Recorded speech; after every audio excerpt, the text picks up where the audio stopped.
পরবর্তীতে আমি একটা মজার ধরা খাইছিলাম, মনোযোগ দিয়ে না দেখি আমার দূরে জিনিস দেখতে প্রবলেম হয়। তো আমার ঘুমের মধ্যে ফোনে ভাইব্রেশন হয়েছে এবং আমার রুম লক করারও কোনো পারমিশন ছিল না।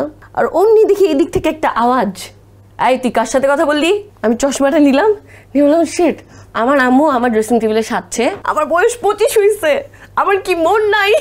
আমার ফ্যামিলি তো এক্সপেক্ট করতেই পারে না যে আমি এভাবে কথা বলবো। পরবর্তীতে আমি একটা মজার ধরা খাইছিলাম, ওই ধরা খাওয়ার পরে বুঝছে বাসায় যে না আসলে মনে হয় প্রেমটেমি করতেছি। আচ্ছা, মজার ধরাটা কি আমরা শুনতে পারি? মজার ধরাটা কি শুনতে পারি? বারবার অনুমতি নিয়ে নিচ্ছে বাইরে থেকে। মজার ধরাটা খুবই মজার। আচ্ছা শুনি।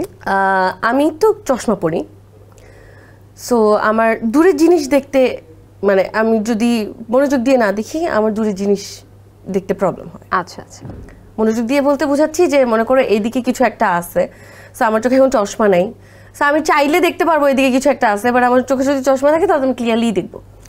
এখন আমি এরকম একদিন ঘুমাচ্ছিলাম, কারণ রাতে কাজ ছিল, সো একটু ঘুম দিয়ে নিতে হবে। তো আমার ঘুমের মধ্যে ফোনে ভাইব্রেশন হয়েছে, সো আমি আবার নোটিফিকেশনও বন্ধ করে রাখতাম, জাস্ট ফোনে ভাইব্রেশন হচ্ছে, আমি বুঝছি যে আমার জামাই ফোন দিচ্ছে। জামাই তো না, তখন তো বয়ফ্রেন্ড ছিল।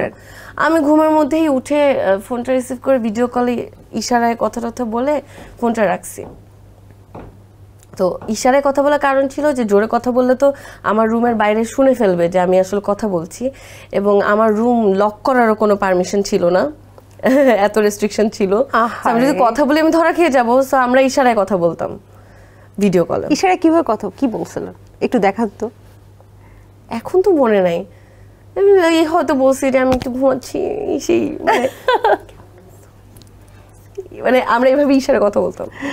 সো আমি এরকম ইশারায় কথা বলে ফোনটা রাখলাম, আবার একটু ঘুমের মধ্যে গেলাম, আর অমনি দেখি এদিক থেকে একটা আওয়াজ, এই তুই কার সাথে কথা বললি? আমি জাস্ট তাকায় আমি তখন খেয়ে গেলাম যে এটা কি হলো। আমি চশমাটা নিলাম, নিয়ে বললাম শিট, আমার আম্মু আমার ড্রেসিং টেবিলে সাজছে, আমার রুমে আমার আম্মু, আমি যে ইশারায় কথা বলছি আম্মু সব দেখছে। তারপর আম্মু তো এবার আমার ফোন নিয়ে কাড়াকাড়ি আমার ফোন নিয়ে যাবে, দেখি তুই কার সাথে কথা বলতেছিস। আমি তো আর ফোন দেই না আম্মুকে, আমি বলবো না তোমাকে কার সাথে কথা বলতেছি। তারপরে কি জানি বলছিলাম আম্মু, আমি আম্মুকে এটাও বলছিলাম যে আমার বয়স 25 হয়েছে, আমার কি মন নাই, আমার কি কারোর জন্য ফিলিংস কাজ করতে পারে? প্রতিবাদী প্রেমিকা। মানে আমার ফ্যামিলি তো এক্সপেক্ট করতেই পারে না যে আমি এভাবে কথা বলবো।